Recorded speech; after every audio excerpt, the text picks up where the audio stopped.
They'd read and read and read and read and then proceed. So olden days children had no other sort of entertainment, isn't it? So they used to read and read and they went on reading, read and read and then proceed. Proceed means move forward. They looked forward to read more books, to read some more. Got it? So to read more books, they used to move forward to see, to read more, some more books. So that like that they used to get entertained. Great Scott, Gadzooks. So this is what these two words used over here. Great Scott and Gadzooks. So it's an expression of surprise and shock, right? So that is what these words are used over here.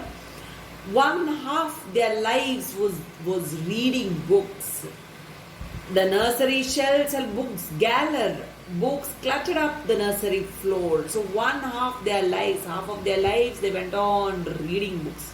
So more time they used to spend with books. That is why you can see olden times very different types of writers, poets, and all you had seen, isn't it, of the past. But now, if you see, hardly you will find any good writer or good poet like of those days. That is what you can see, the difference, the change over here, because nobody is using their brain. The nursery shells, so one half their lives, half of their life they spend in reading books. So most of the time they read as many books as possible. So half of the time they had spent in reading books. The nursery shelves held books galore. So the nursery shelves, right from the small age, right, small children, their shelves had books galore. Their rooms, the shelves of their rooms, they had books. Now you won't find any books. You will be finding silly toys, silly things, whatever you see on YouTube, whatever you see in the WhatsApp and all those type of stuffs you will find in most of the houses in the shelves. Those days, these shelves, small children, small kids, their shelves carried many books. Okay, books galore, books in plenty of books were found in their shelf of their rooms, of the rooms of the small children. That is what nursery shelves mean. Books cluttered up the nursery floor. So books used to be cluttered up, books used to be crowded in large number in their nursery floor, in their rooms, in the rooms of the small children. And in the bedroom by the bed, and it was also in the bedroom where by the bed there were books. So while going to bed they used to read certain books, right? So like this, books everywhere, books and books they used to see everywhere. So the room meant for the children was totally covered with the plenty of books. That is what you can understand, because all the mentioning of nursery shelves, nursery floor, isn't it? So all this, the room meant for the children is being mentioned. So you can see the room which was meant for the children was totally covered with books, many books, plenty of books. More books were waiting to be read. So there were some more books which were just waiting to be read. There were extra books. They used to keep on reading, and there were some more books which were waiting to be read. And children were not getting enough time to finish off these books, right? Such wondrous, fine, fantastic tales of dragons, gypsies, queens, and whales, and treasure isles, and distant shores. So what type of books these children used to read at that time when they were small? Very wonderful books, right? Wondrous, fine, fantastic tales. So fine tales, fantastic tales. Tales with stories of dragons, stories of gypsies. Gypsies means those who keep on wandering, right? Those wandering people are called, you can call them as nomads also, fine. Those who keep on moving from one place to another, they are called as gypsies. So the stories of dragons, stories of gypsies. Nowadays children may not know also who are these gypsies, right? So olden days gypsies and all were the common stories which children used to enjoy reading.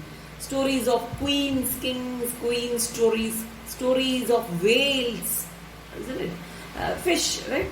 And treasure islands. Treasure Isles mean treasure islands, stories of treasure islands, wonderful stories. Children at a very young age, they enjoy these type of stories. That this is their taste, okay? And distant shows and stories of distant shows. So these stories children enjoyed at that particular age. So they used to have their nursery shelves or nursery floor covered with these types of books as per their taste at that particular stage of life. Okay, so this is what the poet is telling over here. Let us move to the next line of the poem. They used to read such stories of treasure islands and distant shores. Okay, distant shores was where smugglers rode with muffled rows. So where smugglers used to keep on rowing, right? Smugglers used to keep on moving with muffled oars. They used to keep on moving at these places. So stories about those sea robbers. Pirates mean sea robbers, right? So you can see about them. And pirates wearing purple pants. You can see the sea robbers. So pirates wearing purple pants. This is just for a rhyming sake. The poet has used purple pants. Nothing to do with the poem. Pirates wearing purple pants. So you can see the alliteration used over here. PPP. Pirates wearing purple pants. Just for the sounding sake, the poet has used. Nothing to do anything over here. So stories of smugglers who used to row with muffled oars. Stories of pirates, sea robbers. So wearing purple pants, it has been said. And sailing ships and elephants. Stories of sailing ships. Stories of elephants. So these stories children used to enjoy. And cannibals crouching round the pot, stirring away at something hot. Cannibals. Now who are these cannibals? Man-eaters. Okay, those who eat human flesh are called as cannibals. So over here, cannibals, they used to eat human beings. So they are round the pot. So over here they are round the pot, stirring away at something hot. They are stirring at something which is hot. They are cooking something, isn't it, to eat. So here the poet is mentioning that cannibals used to eat the sweet smelling dish. And what is the name of the dish? The name of the dish is Penelope. Penelope. It's mentioned over here. So the cannibals are round cooking something, stirring away at something hot. So that is what the poet is trying to say over here. The stories where the cannibals used to eat the sweet smelling dish. The name of the dish is Penelope. So it smells so good. What can it be? Good gracious, it's Penelope.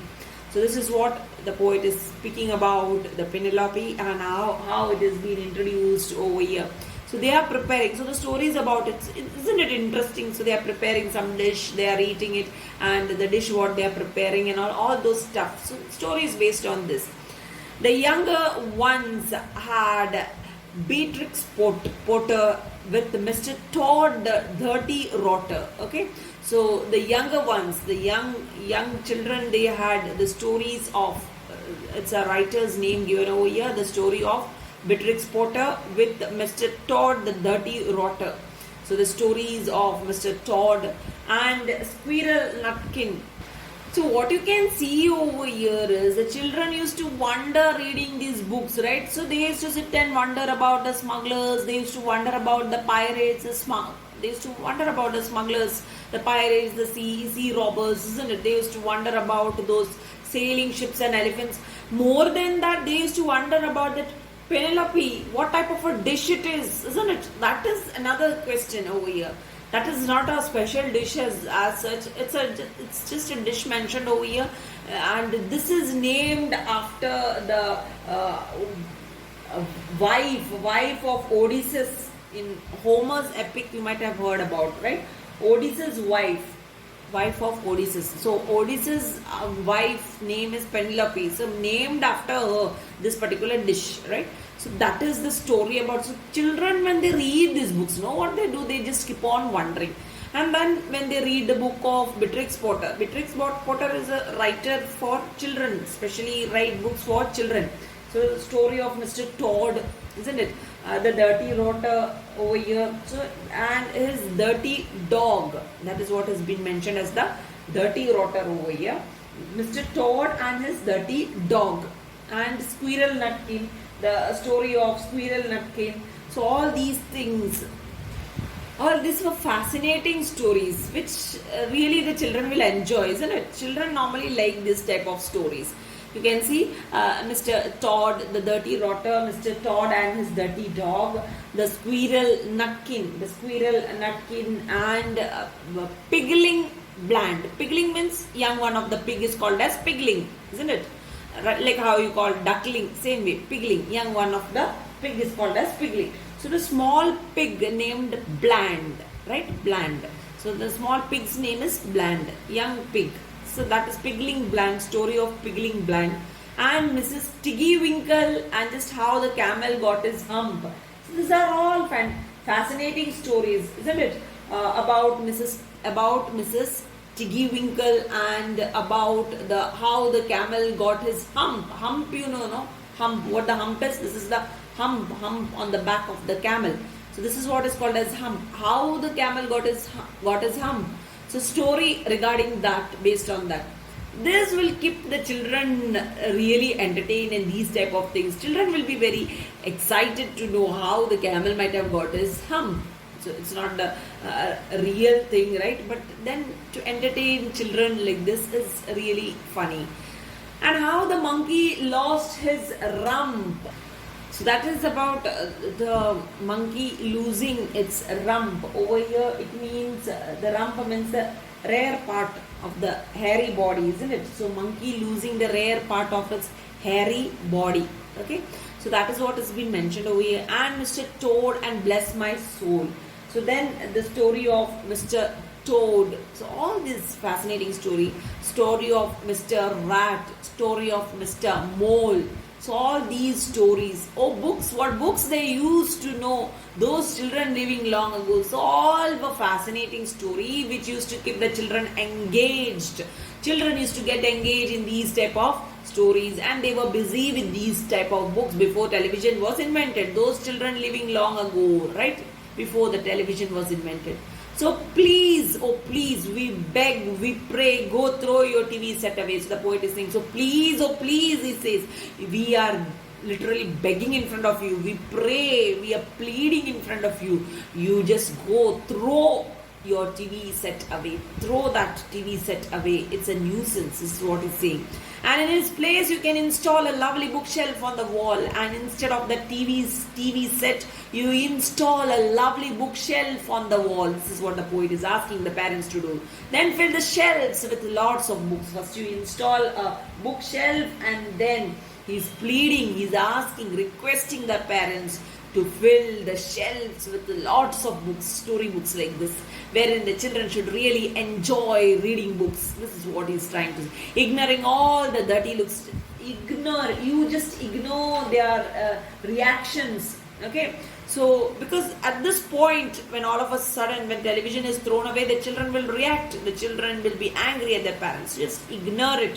Ignore their reaction. This is what he is asking. They will be angry at the first stage. They will be angry. They will show all these type of attitudes. What type of attitudes you can see below?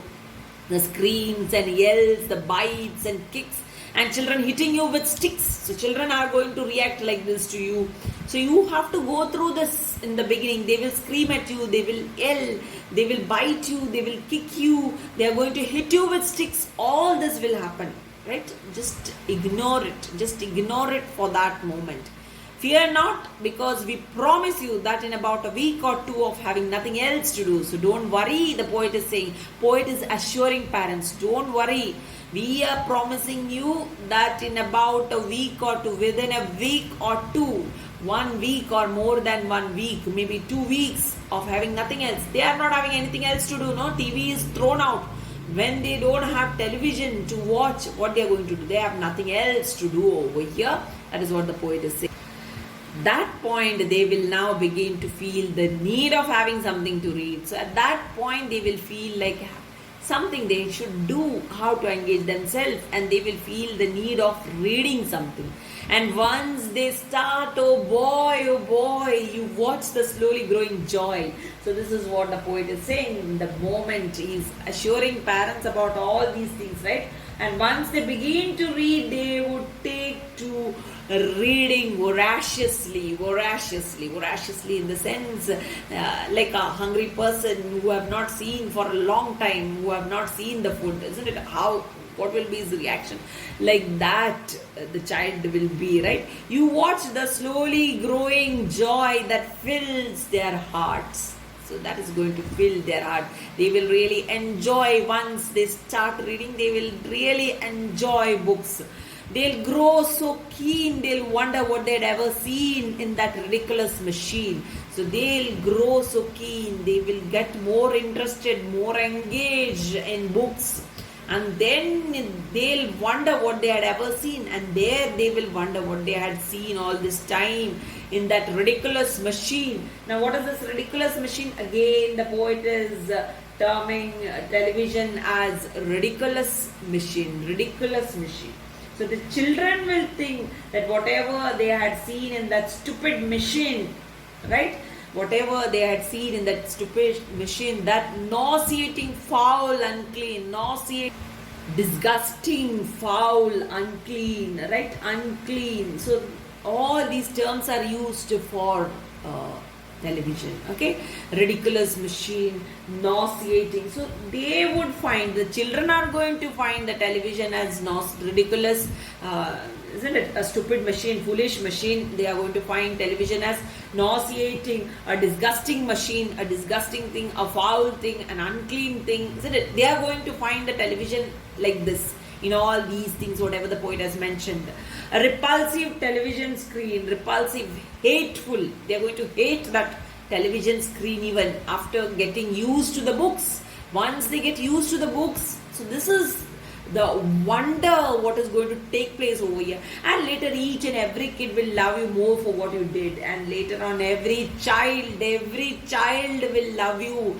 That is what the poet is assuring over here. Definitely will love their parents for what? For replacing the television with books. For what they did, isn't it? For what they did, they replaced the television set with books. For replacing, for doing, for such an act, whatever the parents has done at this point by throwing the TV set away and replacing it with books, children will really love them, because at that point only they will understand the importance of books and the goodness in it, whatever they had not seen so far. When once they start enjoying it, they will be thankful for what the parents have done, right? So that is what you can see over here. That is what the poet is telling the parents. So this is the poem about. So we have completed the poem up to here. Thank you very much.